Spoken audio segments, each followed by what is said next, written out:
Hi, this is Alan Gassman. I'm here with my partner in crime, Paul Hood, and we're going to talk about running the numbers on qualified personal residence trusts and grantor retained annuity trusts.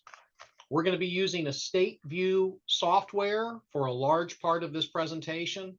So one thing you may want to do is put estateview.link in your browser. And if you put estateview.link in your browser, up in the top left-hand side of your computer, for most of you, it'll come right up, and then you can click to open it. It's free until April 1st. If you're watching this after April 1st, then as a part of your admission to this webinar, you get 30 days of Estate View, so you could follow along with us during this presentation or later on. So there's two parts of the presentation. One part is I've got a PowerPoint deck to share with you, and the other part is the Estate View. So let me just start here with the PowerPoint deck and get it properly situated. A lot of this material, it comes from work I've done with Jerry Hash and a presentation that I gave last October for the UJA Federation New York. And this was the story of Maury and Leslie, ages 68 and 64. And they are table 2010 life expectancies of 81 years for Maury, 84 years for Leslie. They had homes worth $6 million, investments worth $15 million. Taxes were running at 3% a year of the value of their investments, et cetera, et cetera. So we showed that without planning, they could die this year and pay no tax. But we also showed that without planning, going to year 30, the estate tax would be $14 million. And then we showed with a credit shelter trust being opened on the first death, the estate tax would come down to just under 13 million. And with a annual gifting program for their children, the estate tax would come down even further. But another thing, yes. Do we know the combined life expectancy of the couple? I don't know, or I don't know that I recall. That may be, and this is kind of a cutout thing. That may be something in the married components of the program that you show not only the single life expectancies but the joint life expectancy. Yeah, that's a good idea without having to go to the separate module for that. Right. Yeah, I think we'll do that. I'll Okay. put that on the list. Right. The list keeps getting longer. I know. So here we talked about setting up a qualified personal residence trust. We would assume that Maury owns the whole home and he is going to die first. He would put the $6 million home in the qualified personal residence trust. This would be a gift of much less than $6 million, and we'll show you how the numbers work in a few minutes. But in year 15, it's 5 years after this 10-year QPRT is matured, there's going to be the value of the home plus the rent that was received for 5 years. And if you base the rent on approximately 8% of the value of the home, then in 5 years, you've got 40% of the value of the home in rent plus the growth on the rent reinvested.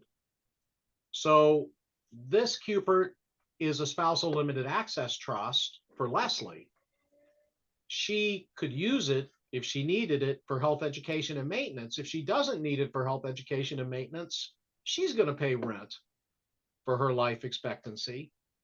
And at the end of the day, the home worth $14.5 million and the cash from the rent of $6.6 million would escape federal estate tax.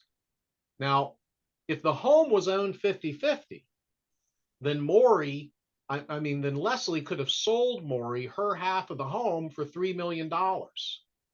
So she would have shifted $3 million to Maury.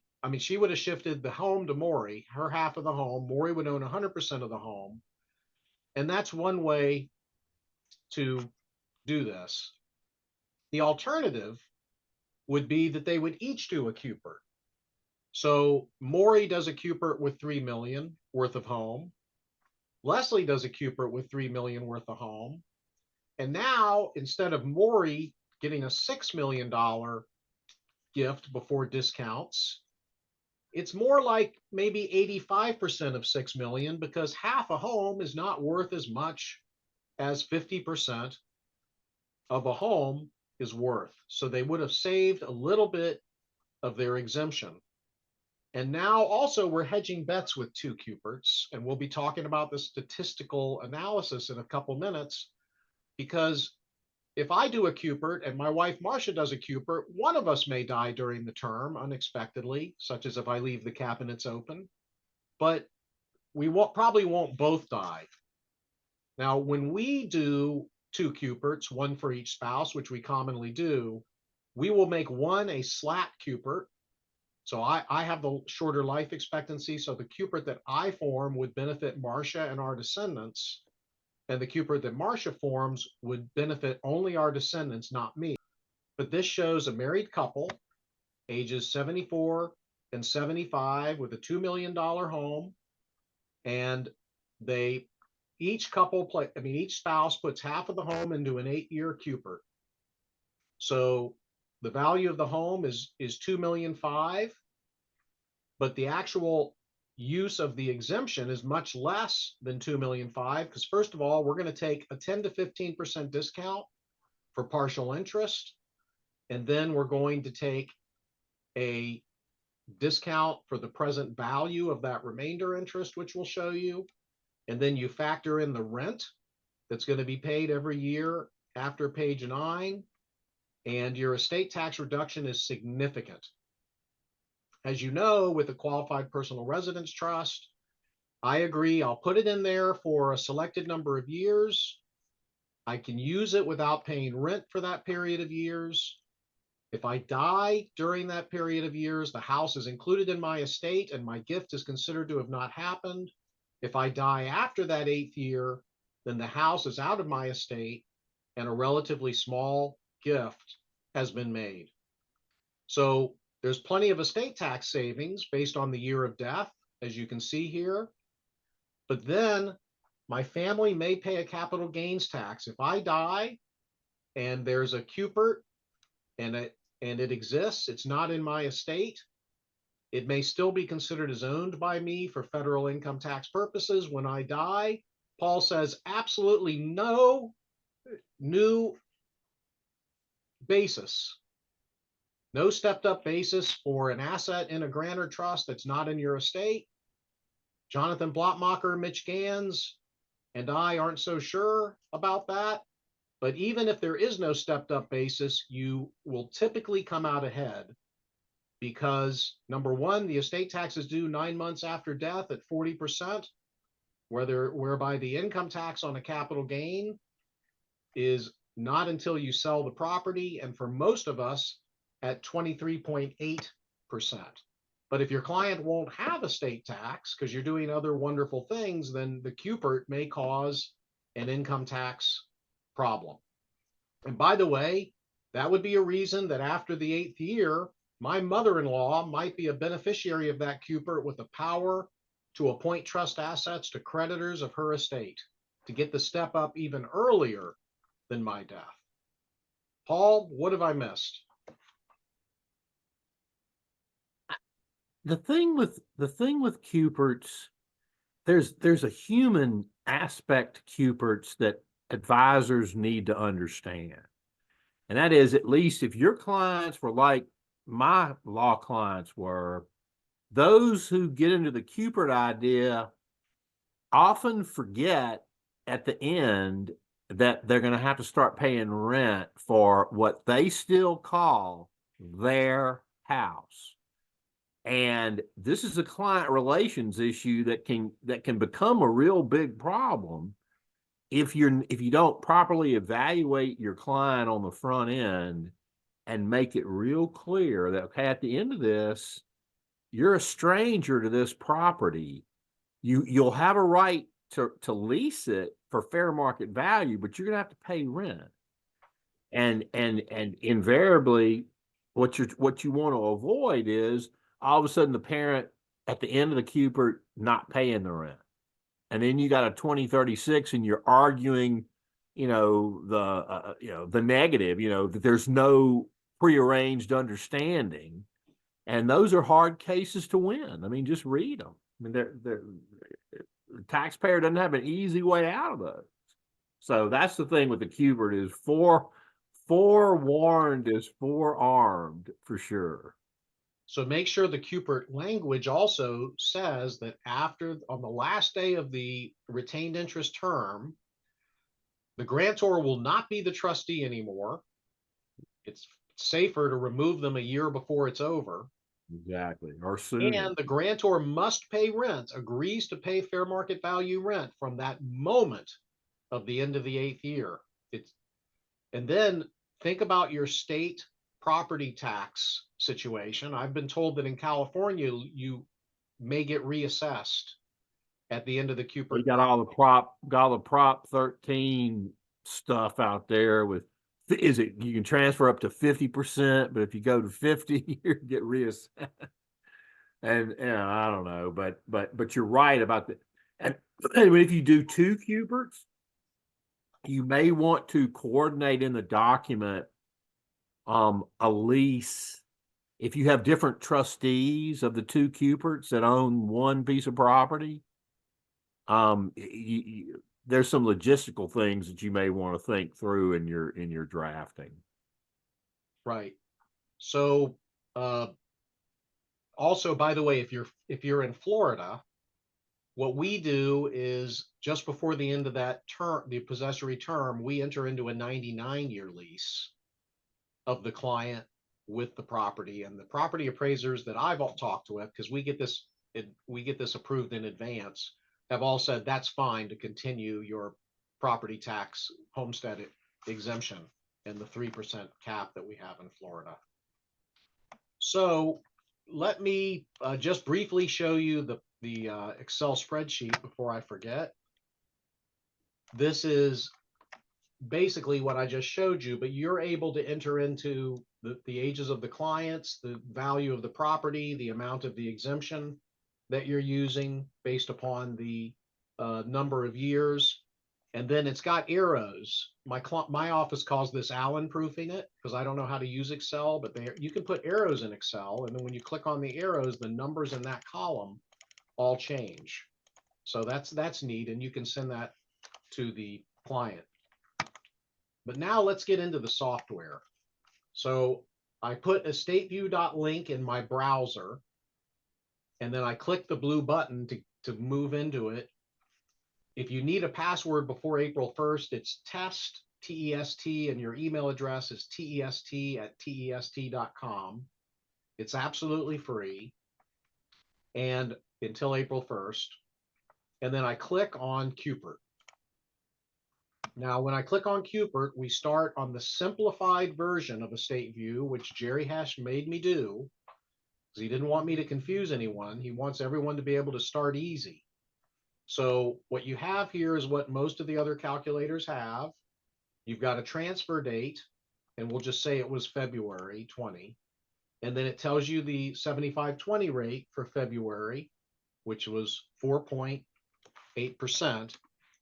If I change it to March, you see it at 5%. And then the number of lives, a 1-life Cupert. The grantor's age, we'll say age 65. Now you want to use the nearest birthday.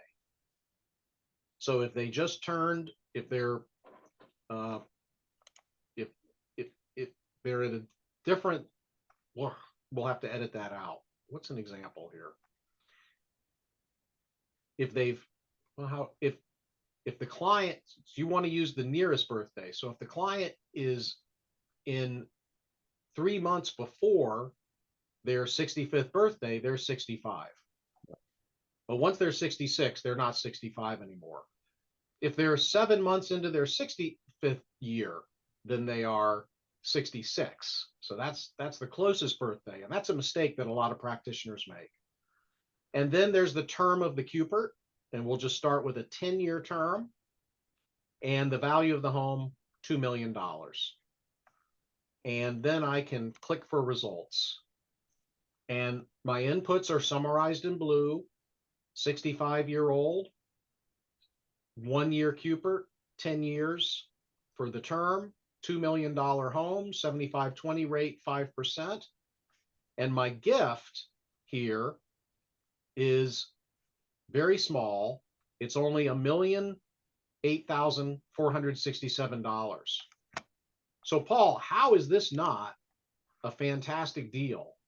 If I live the 10 years, then I get what will at that time probably be a $3 million or more home out of my estate. And I've only used $1 million of my exemption. No, I mean, in this scenario, it works. It works great. And when we're going to see more QPRTs if the AFR keeps going up. I think you saw very little QPRT activity when the AFR was 1. The 75/20 AFR was 1. But now that it's 5%, you're certainly going to see more QPRTs. And this is an easy kind of transfer in that it doesn't, unlike an installment sale, it doesn't require payments back. Now, you got to factor in the ad valorem tax and the maintenance and upkeep and all that, and factor that into your cash flow. I think you made some contributions of money in addition to the property to pay the rent, but you may want to think about how you're going to pay for the maintenance, upkeep, and the real estate taxes too. Right. Well, the client pays those things and they reduce their estate. Sure. So also the program tells you when you draft a QPRT, you should provide that if the grantor doesn't use the property during the selected term, then the grantor will receive an annuity for the remainder of the term. It's just like a GRAT. So this, Yeah, that's one of the governing instrument requirements in the 2702-5 regs. right, right. So that would be $138,418 a year. Now we could go ahead and run another scenario, and I'll just hit duplicate here. So now we're on QPRT number 2, and I can change this. What would it be if Marcia and I shared a QPRT? So click number 2.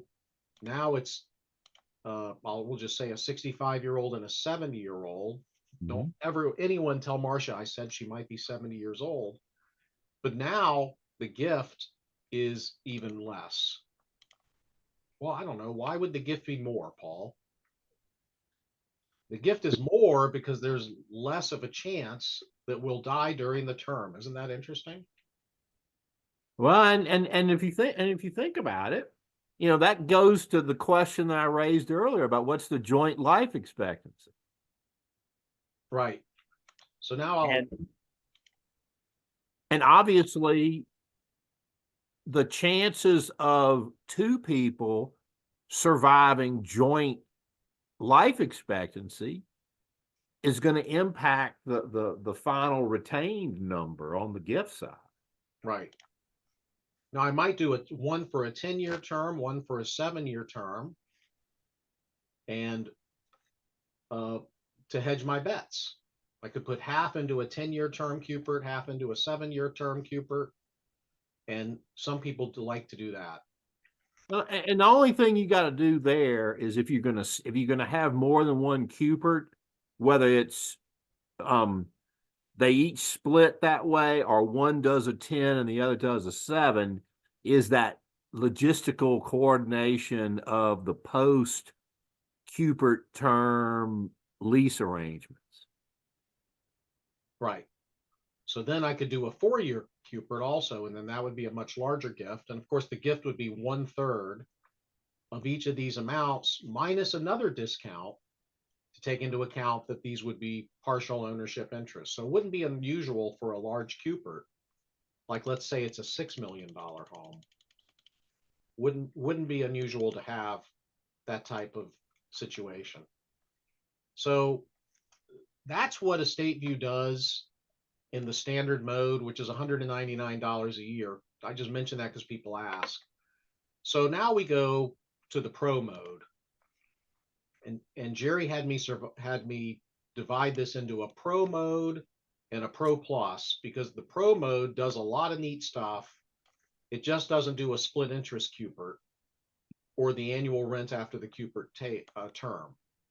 But now with the pro mode, as you can see, I have a lot more data available to me and available to the client. What we saw before in blue is still in blue and green, but now we see the probability of surviving a 10-year term is 82%, a 7-year term 88%, a 4-year term 94%, and we also see the estate tax savings.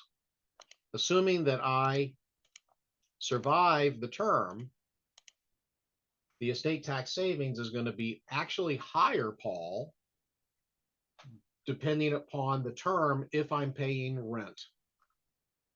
Because the other thing we're going to show you is a rent situation. So let me go back here for Cupert number 3, and it's showing me that for a 65-year-old, there's a 19-year life expectancy.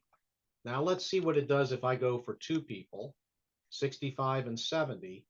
It does it, Paul. It shows a 22-year life expectancy if I go for 2 lives. So it already does that.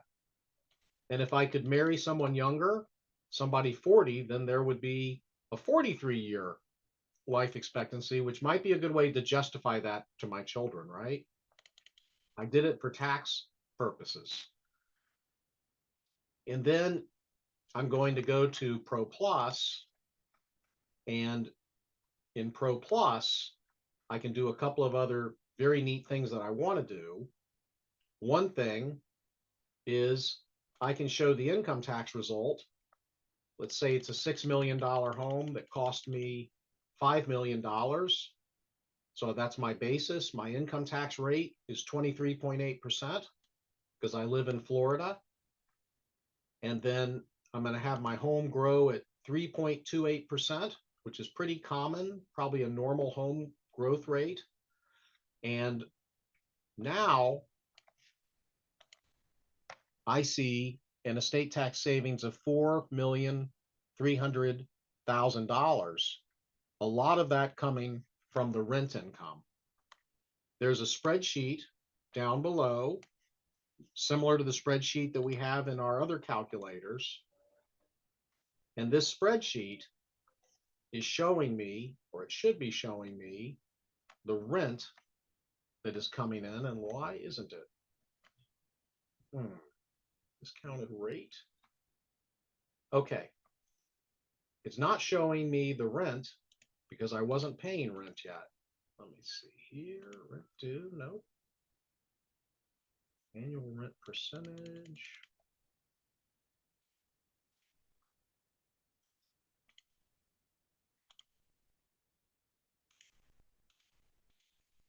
For rest of life. Okay.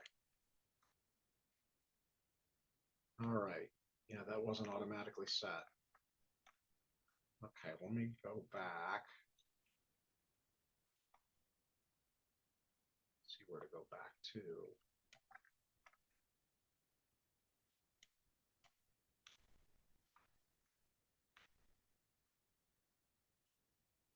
Trying to figure out where to go back to.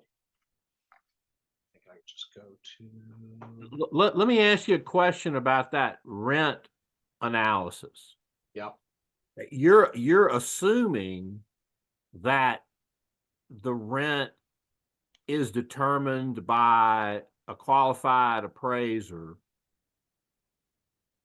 and in other words, there's a fair market value rent number. You can't just pay more rent, which would add to the burn, because if you pay more than fair market value, you're making a gift. So you can't do that. You have to pay fair market value rent. You can't pay more, can't pay less. Pay less, you get a gift. Pay more, you're making a gift. right, right. Yeah. All right. I think we'll just retool this a little bit. All right. So it's 1223. Yeah. Let me just delete that. File new. Okay. So we'll now go to the Pro Plus mode and show you what we have here at Pro Plus. I'm going to click Fit With here. And here I have a QPRT. We call it QPRT number 1. That's a fancy name. It's a 10-year QPRT. And I see that the person is 70 years old. The probability of a 70-year-old reaching 10 years is 73%. We're going to kill this person at age 15 or at year 15, age 85, see what happens. The value of the home, $2 million, 100% ownership, no discount for value of the home. 75/20 rate, we'll assume February's rate of 4.8%. The gift made here is $916,000 to get a $2 million home out of the estate if you live the 10 years. And the estate tax savings, based upon what we're going to see in the spreadsheet, is $1,592,000.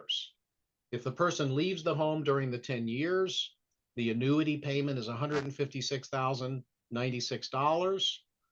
The capital gains tax, if the family sells the home under these assumptions, 15 years after this is set up, $724,000. So the family's still going to be ahead $800,000, but that's certainly a consideration. Now let's see what settings caused these results.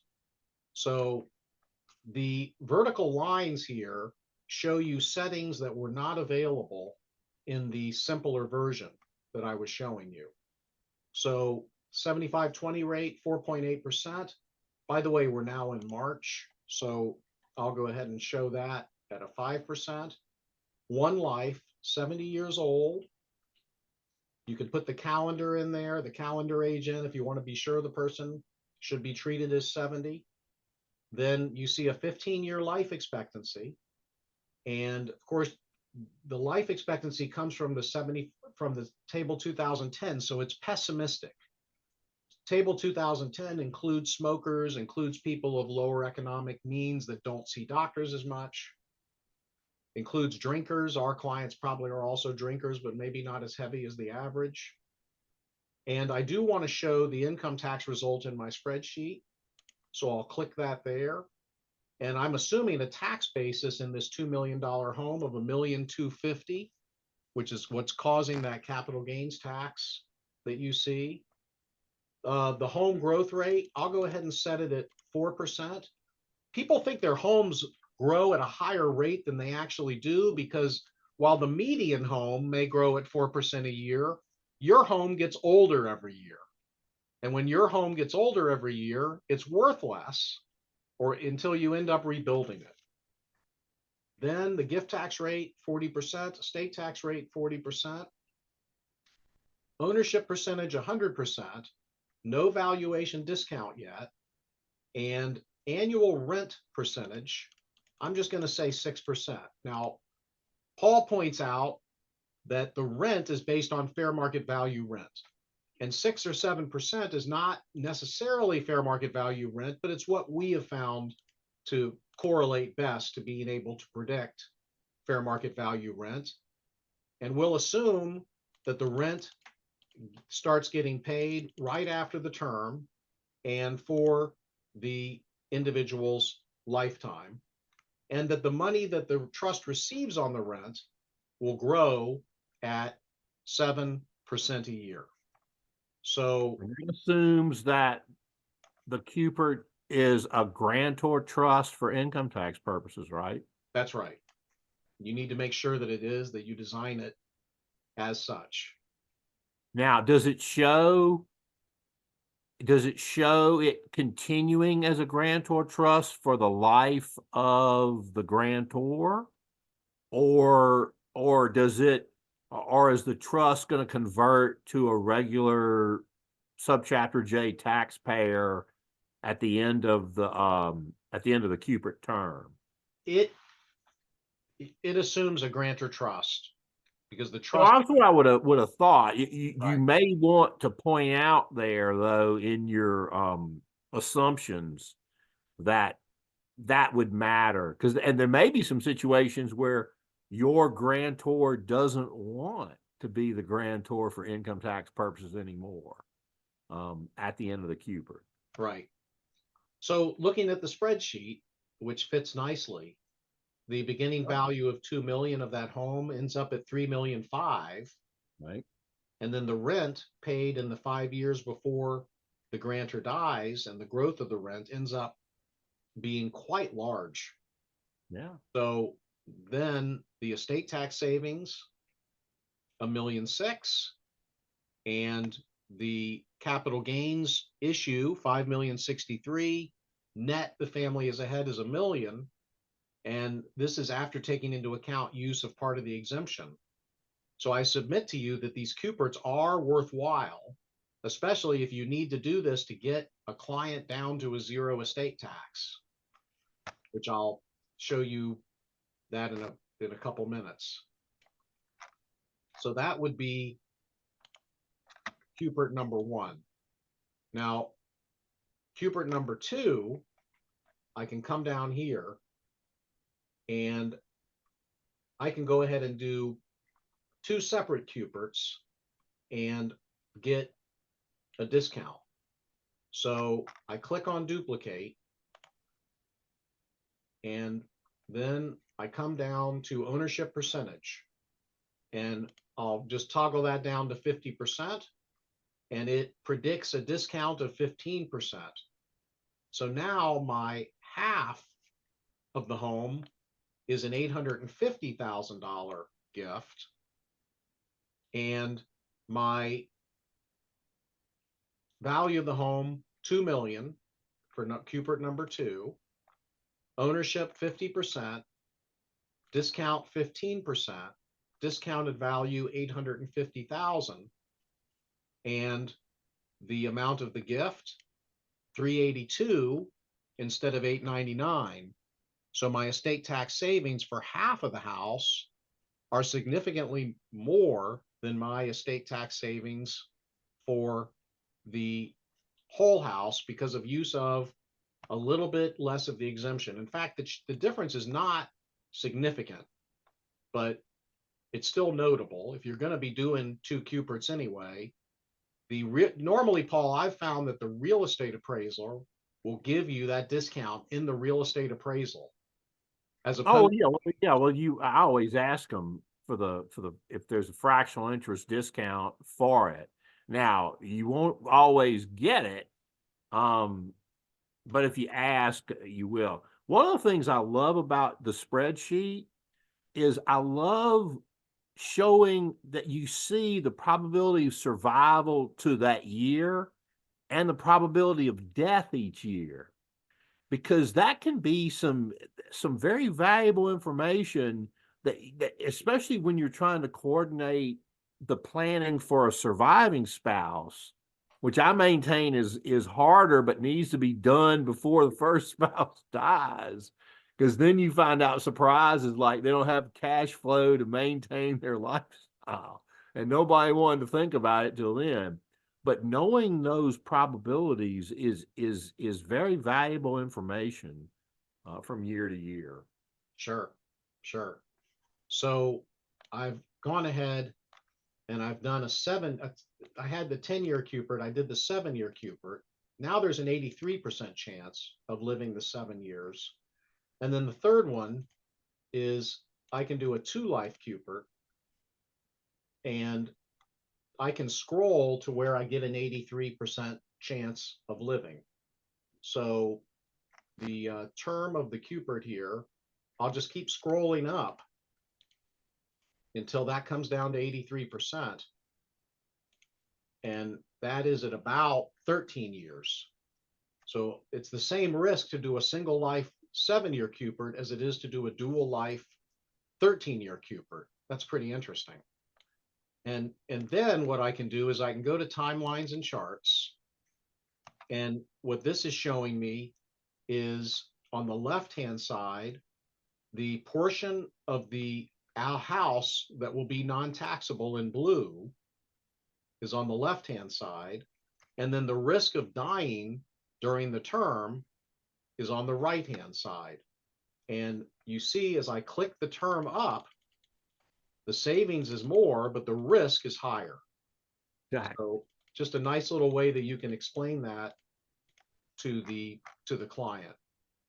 And then I have a probability of survival by age, so they can see the difference of the probability of survival in the 3 different QPRTs. And 2 of them are the same, so that's why you only see 2 lines.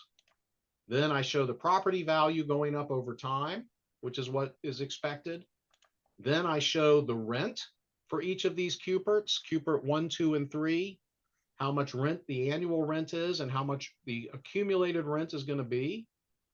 The shorter the QPRT, the more the rent and the better off you can be. And then this shows you the amount passing free of estate tax under each QPRT. And then I can go back and I can click on general explanation. I can click on QPRT 1, QPRT 2, QPRT 3, and I can click on short explanation and PowerPoint presentation, put in the client's name, Bob Client, click submit. The short explanation just gives me the raw numbers on the 3 QPRTs that I can, just to remember what the raw numbers are, as you see there on the screen. And then on the top left-hand side, I can just show you this PowerPoint for QPRT number 1. It's right there. I can click enable editing. I can go to slideshow, display settings, and then there is your QPRT. They retain the right to live in the home for 13 years rent-free, 85% chance of survival, $2 million home, $904,000 reportable gift, and assuming a 403 growth rate. Here's what happens during the term of the QPRT. Annuity payments $120,648 if you don't use the home. Then the value passed estate tax free after 13 years, $3,000,003. Estate tax savings $975. So just more information there. There's the spreadsheet. Then we do make mention if the grantor dies before the end of the term, sorry, no benefit, maybe no detriment. And then we point out that 2 spouses could have each put 50% of a home into 2 separate QPRTs to get a discount. So that would be how to share information about QPRTs with your clients. And then I can go to share with client, click generate URL, click copy to clipboard. Now I go to an email and paste this onto the email. Hey, Bob, here's what I've done on the QPRT. I've recorded a short video.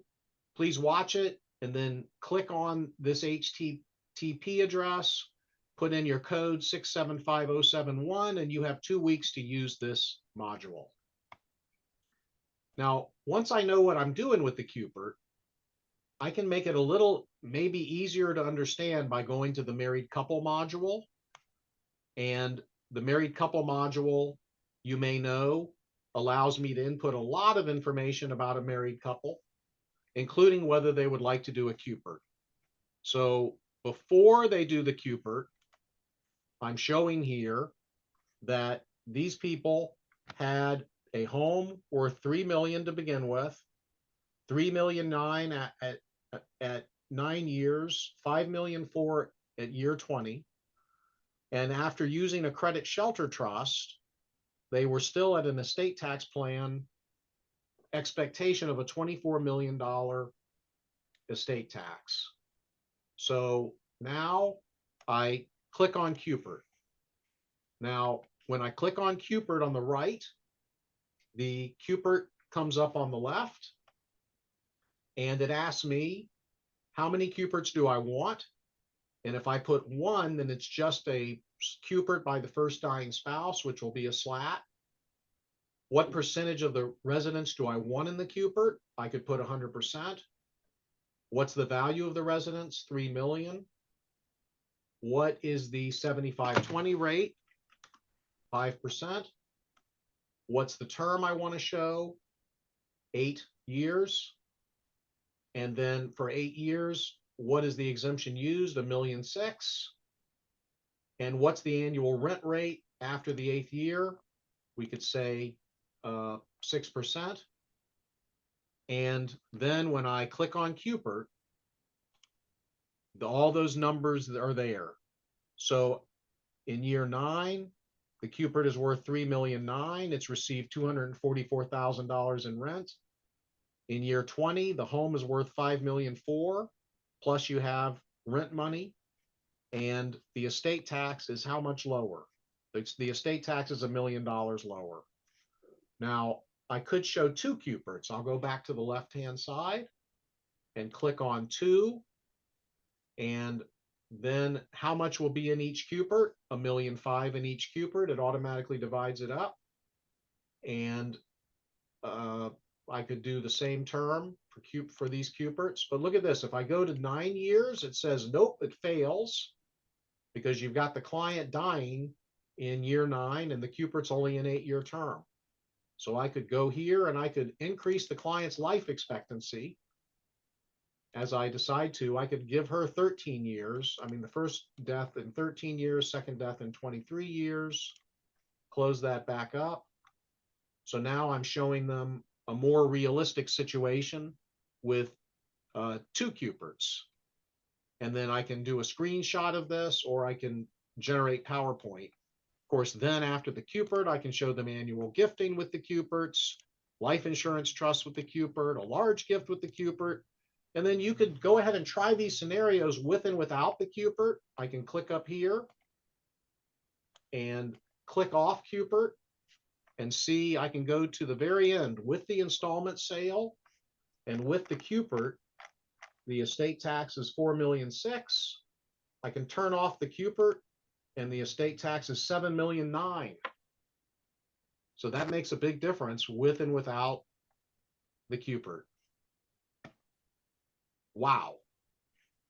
That's more time than you've been spending with clients.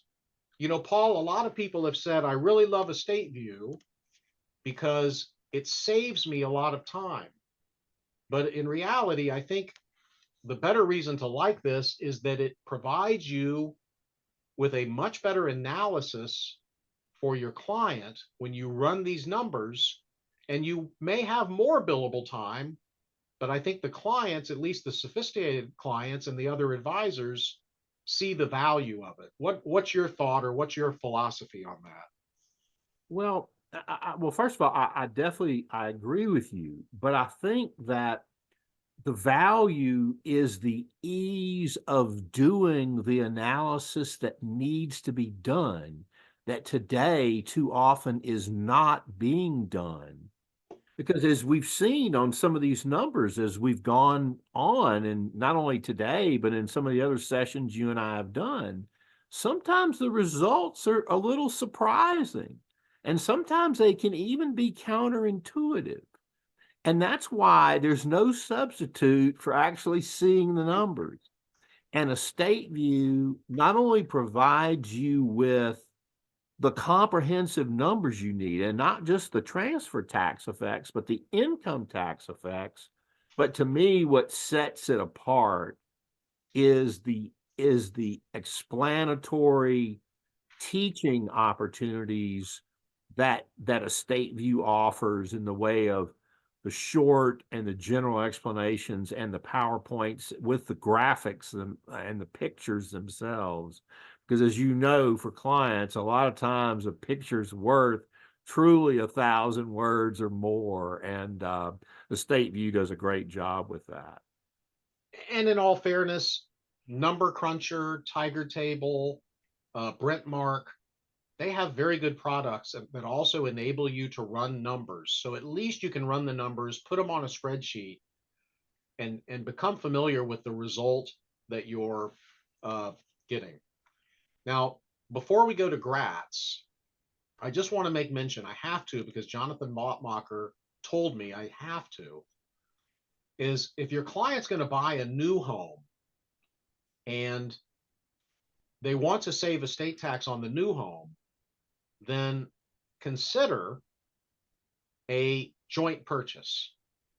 And with a joint purchase, if I am 70 years old, a single life, and I want to jointly purchase a property that's going to be bought for $1 million, I put in $494,140 for the life estate.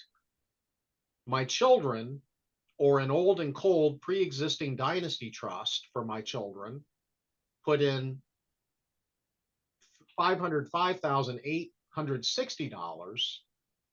I am the life tenant. My dynasty trust for my children is the remainder interest holder. And on my death, this property is outside of my estate for federal estate tax purposes. It just goes poof. Is that correct, Paul? It sounds too good to be true. Well, no, it is true, but what is the income tax consequence of that? Is it I no? put that question back on you. I don't know. Jonathan didn't get that far with me in the conversation. Well, let's think about it for a second. All right. When the life tenant dies, the trust they put in $494,000 of the consideration of $1 million. The trustee or well, actually, there's no trustee. It's just a temporal arrangement. They put in 494. They die with nothing. Does that 494 shift over to the other side? And I don't think it does. I don't think the basis of the remainderman is their 10, 12, $505,000. So there's a difference. There is an income tax difference there. Yeah. Now, just to show you the numbers, going back to 5% for March, 2 lives. Click on 2. Now the life tenant pays 60%, the remainder interest pays 40%. Yeah.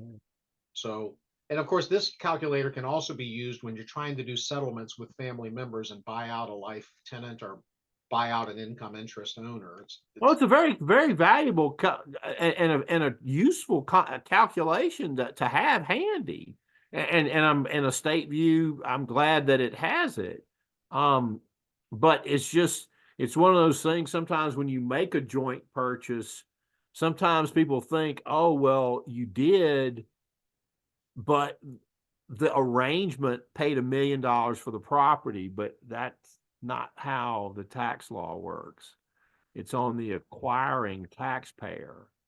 And in the life tenant situation, you have no more holdings, so you have no more, all that 494 in basis disappears. Plus you got the zero basis rule anyway, in the temporal sale that a lot of times will catch you. So now I wanted to mention you can alter your summary columns on the top. You could reduce them. You don't have to show as many summary columns on the top. You can decide what you want to show. And then also your spreadsheet below, you can alter your summary columns. And then once you get your summary where you would like it to be, you can also have every other line or every fourth line in your spreadsheet, depending upon what you want. And then when you export to Excel, you simply click Export to Excel, and it instantly opens up the spreadsheet that you've selected in Excel, so you can do other things with it. Okay, so that takes care of QPRTs. Paul, are you game for GRATs? Sure, let's go. Okay. All right, so I'm going to go back to the PowerPoint here, and I just want to mention a little bit about GRATs because I think they're really underused because a lot of people don't understand what they can do. Now, we're going to do other presentations on installment sales, and there's a lot of reasons that installment sales are often better than GRATs, especially for a larger situation where you have GST exemption issues and valuation issues. But a GRAT can be used without using estate tax exemption or with using very, very little estate tax exemption. And here's an example of a very simple lifetime GRAT. Spouse one puts $4 million of cash or marketable securities or whatever you have into a lifetime trust for the spouse and descendants. The spouse is the trustee. The trust will be required to pay spouse number one $1,976,000 at the end of year one, and $2,372,000 at the end of the year two. And whatever is left in the trust after those two payments can benefit that surviving spouse, can be directed by the surviving spouse by power of appointment on death, and on second death can be held for the health, education, maintenance, and support of children. It's not going to pass to grandchildren without GST tax situations, but this is a very simple GRAT. So clients say it's too complicated. This is hard to find complicated. Now with a rolling GRAT, you would do one of these every single year. As soon as you got your payment of $1,976,832, you would put that in another GRAT, and you would keep your assets GRATed forever. And I'm going to show you a chart with rolling GRATs that you may find to be interesting.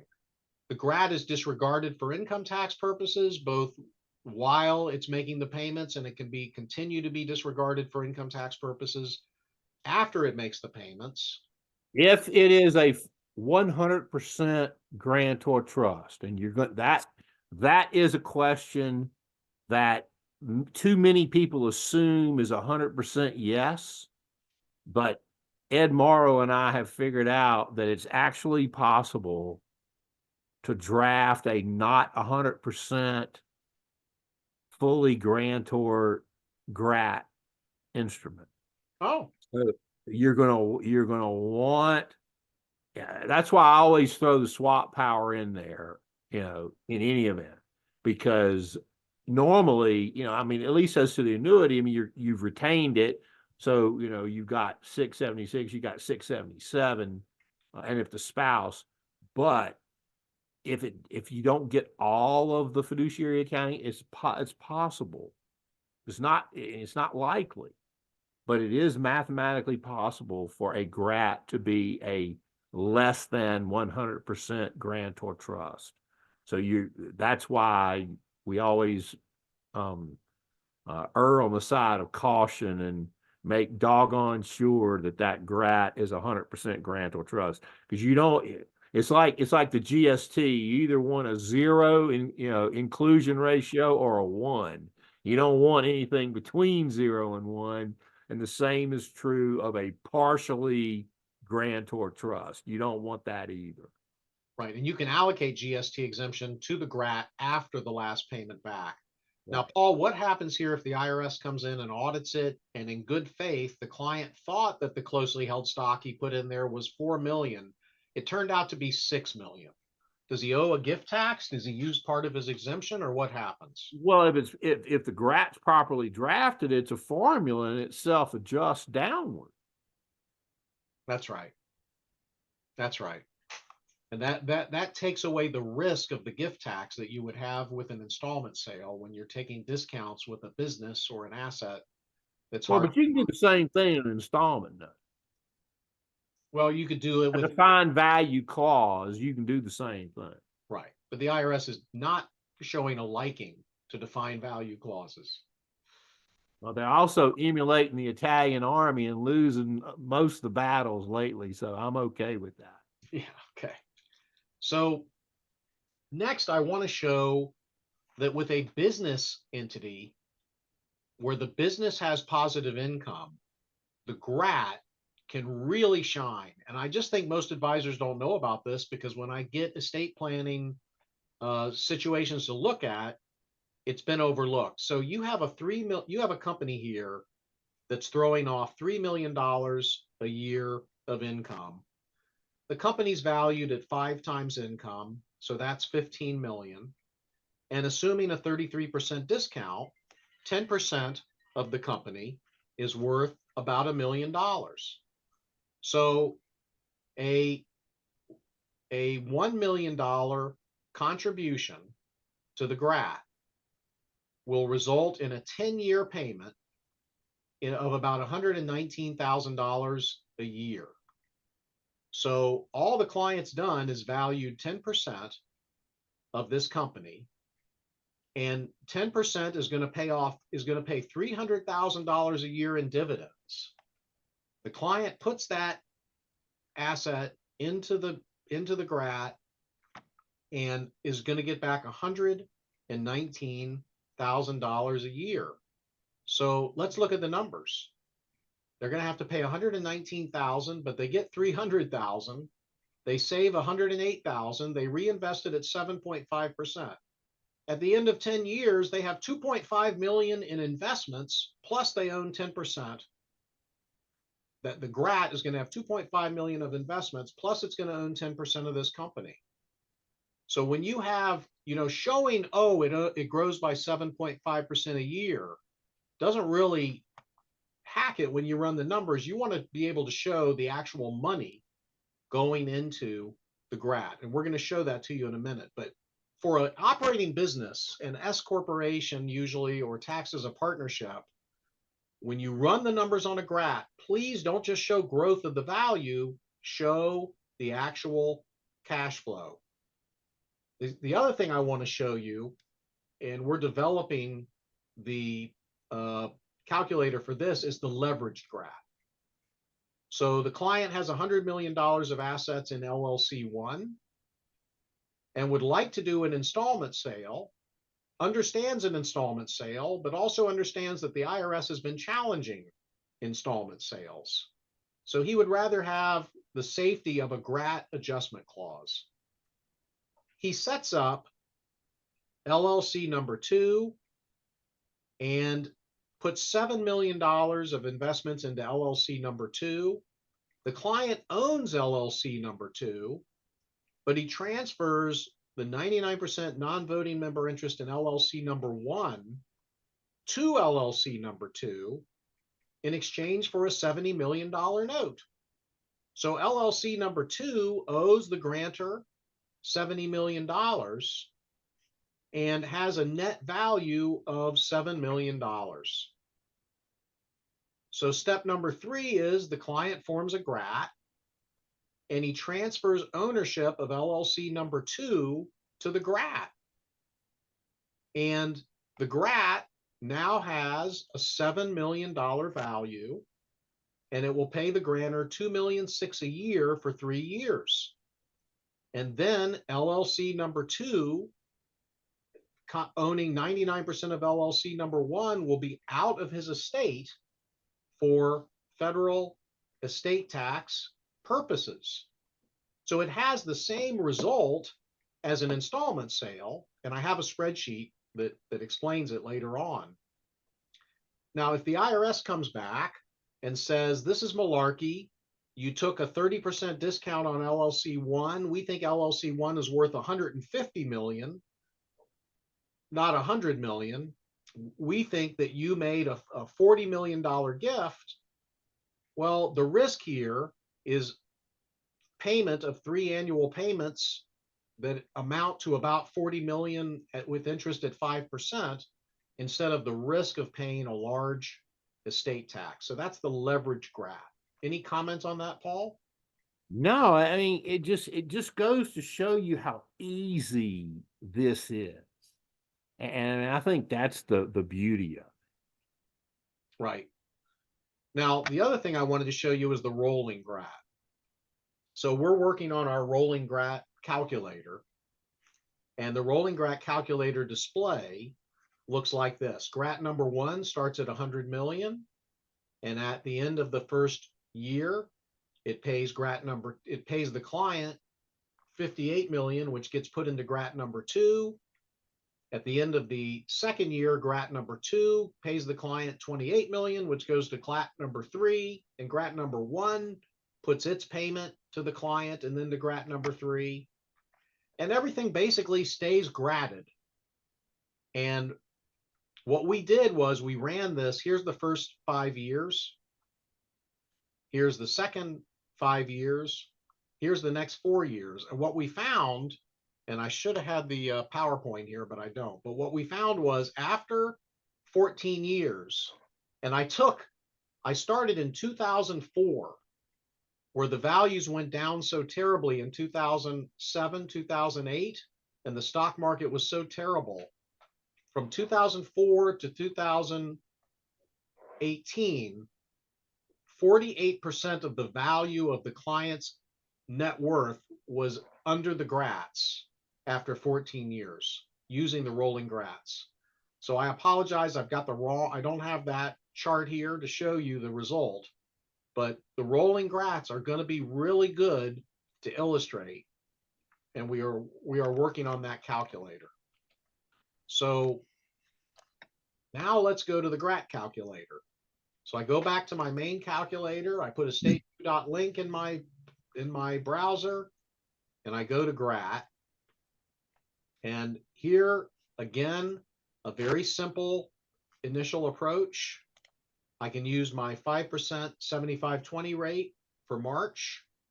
I could show, for example, a 10-year grat level, asset growth 7.5%. I'm going to put $1 million in it. Click to see results.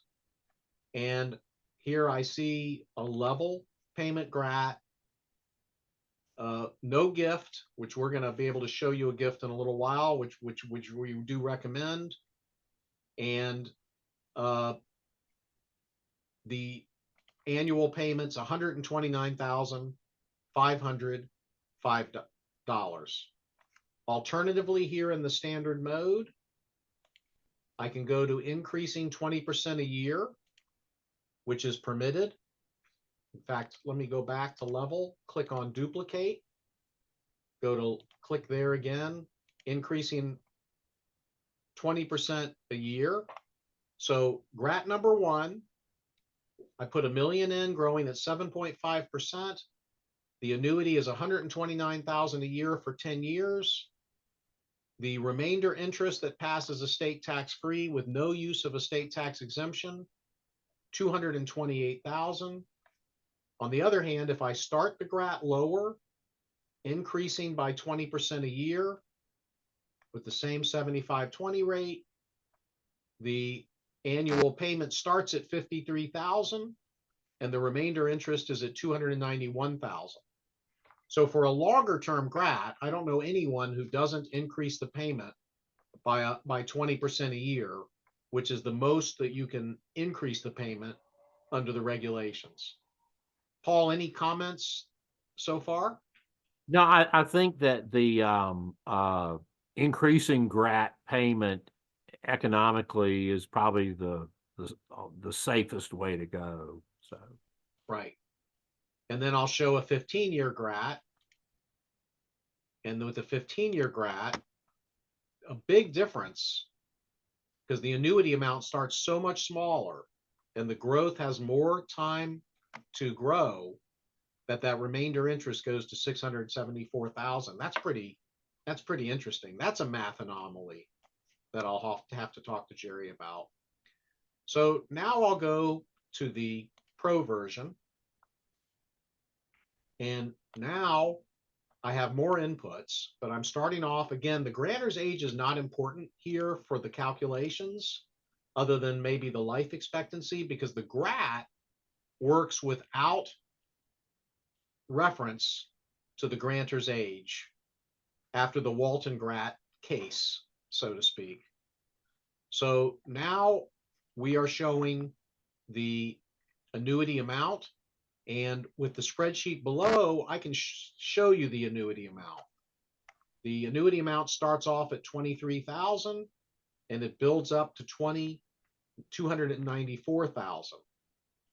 And then you can see the end value and you can see the burn. So Jerry has me showing here, this is the reduction of the grantor's personal estate by reason of paying the income tax on the GRAT income during each year. And then here, so this is the estate tax savings from the burn, and this is the total estate tax savings, which is from the end value of the GRAT each year of death, minus plus the estate tax savings from the burn for the total tax savings. So that is GRAT number 3, a 15-year GRAT increasing as I indicated. Now, I've got other mathematical alternatives here, and they are as marked by the vertical lines that are in this pro version that's not in the standard version. I've got, of course, the age and the life expectancy. I can show a later year of death. So I can show what happens in the 15 years after the client dies in case I want to compare this to another strategy that also goes 30 years. So I'm comparing apples to apples. And then Jonathan Blotmacher said, make sure you have a gift. You need to make sure you have a gift. So I can have a gift based upon a percentage of value or a flat dollar amount. So I'll make this GRAT number 4, and I'll go back here to the question of the gift value. Where was that? Let's see here. Percentage of value. So I could make it a flat gift and just make it, what are you comfortable with, Paul, in this situation? A $10,000 gift? You know, on those de minimis kind of gift things, I think it's more important just to have one than, necessarily. It needs to be a real gift. I remember I teased Steve Oceans one day because he talked about his GRAT spillover. So make sure the gift is of at least $1. And I was like, Steve, I think in order to get the IRS to respect it, you probably need a little more than that. Whether it's $10,000 or something up to the annual exclusion, even. It doesn't make much difference. It doesn't. It's just to reflect something. So you file a gift. So you actually have to file a gift tax return, which if you've got all your disclosures, you trigger the running of the 3-year gift tax statute limitations, and you get the benefit of 2001F and go from there. Yeah, because the total estate tax savings, if I do a $20,000 gift, is $1,114,000. Right. The total estate tax savings, if I do a $10 million gift, is $1,090,000. So it's not that big of a difference. No, it's just a matter of having a gift. That is the important part. Right. That's right. Okay. So then does the grantor pay the income tax after the end of the term? Now, if he stops paying the income tax, then wow, the savings went way down. So this shows you the advantage of the grantor trust savings. In fact, I'll go ahead and make that clat number 6, where he decides not to pay the tax after the end of the term, and you see a lot lower savings from the burn. But he has more property, which is going to appeal to some grantor. That's right. That's Mr. Milstein. Right. Now, eventually we could say what year he would turn off grantor trust status, but we don't have that. So now, in order to contribute discounted assets to the GRAT and to contribute assets that have income, I need to go to Pro Plus. So I click on Pro Plus, then I go back down here, and then I'm putting $1 million into the GRAT, and let's make this GRAT number 7. And I'm going to discount I'm going to use a discount LLC, and I'll just take a 20% discount. And the estate tax savings from taking a 20% discount are significant, from 821,000 to 1,357,000. And then I could do another GRAT number 8, and I could look at what are my savings if I take a 30% discount, and they went up even more, from 1,300,000 to 1,600,000. And as you know, I can alter my summary column so to make sure we show the discount. And then of course I have what I told you is the most important thing, and this is an operating business. Let me go to GRAT number 9. By the way, how many GRATs can you do? It's infinite. You could sit up all night and click on new GRATs. But let's say that this GRAT is going to throw off just 50,000 a year, increasing with inflation each year, and you're going to be able to show that now. Oh my gosh, look at that. That's a difference of 1,600,000 to 3,600,000 because of the time value of money and the grantor paying the income on $50,000 a year, going for the number of years we showed this. That's for 30 years. Now, it may be a little bit exaggerated because the client may not live for 30 years. So I could just illustrate it for a shorter period of time. If I click duplicate and I only illustrate it for 20 years, now I'm at a 20-year illustration, and the savings are much less. So, you can lie with statistics or exaggerate, but it's important to understand what the numbers are. And then I can go to general explanation, and I could show GRATs 1, 5, and 10. And then I can click on PowerPoint presentation, click on submit, and there's 1, 5, and 10. Let's see how we do here. The PowerPoints are not all exactly right yet. It's Paul's working hard to get them to be better. They're all editable. You should check and see what it says before you ever share it with anybody. But here's $1 million into an LLC. LLC contributed to a GRAT. Grantor receives a first year payment of $15,897, increasing 20% a year for 15 years. That gives the client an idea of what it looks like, what it feels like. There is the spreadsheet. There's the estate tax savings at the end of the 15-year term. A little bit more explanation. No GST exemption. If you die during the GRAT term, it's all pulled back in, which is why, Paul, we always have the GRAT and then a remainder trust.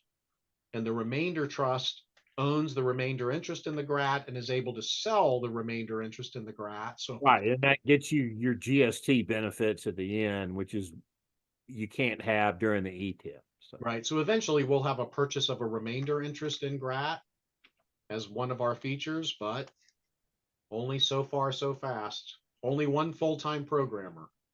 Right. So, Paul, that's everything I expected to say about GRATs. I think we did pretty well time-wise. Do you have anything that you'd like to point out? No, I think today we reviewed two easier gift options. The residents with the Cupert and the GRAT with the other types of assets. Estate View does marvelous job with the computations and the illustrations and the what if scenarios that you can change simply by duplicating. And then though it's the presentation education pieces of Estate View that I think are really going to make advisors have happier clients. And in the end, that's what we all want are happier clients, right? Absolutely. Let me just mention a couple things here. When you're looking at doing a QPRT or a GRAT, if you die during the term, you wipe out. We showed you the life expectancy calculator that you can do separately to kind of have a good understanding of that. But there's also the life insurance estimator. So the client is age 70 and it's going to be a 10-year GRAT. So for $1 million, you can insure that on a 10-year term policy. You could do the same thing uh, with a QPRT.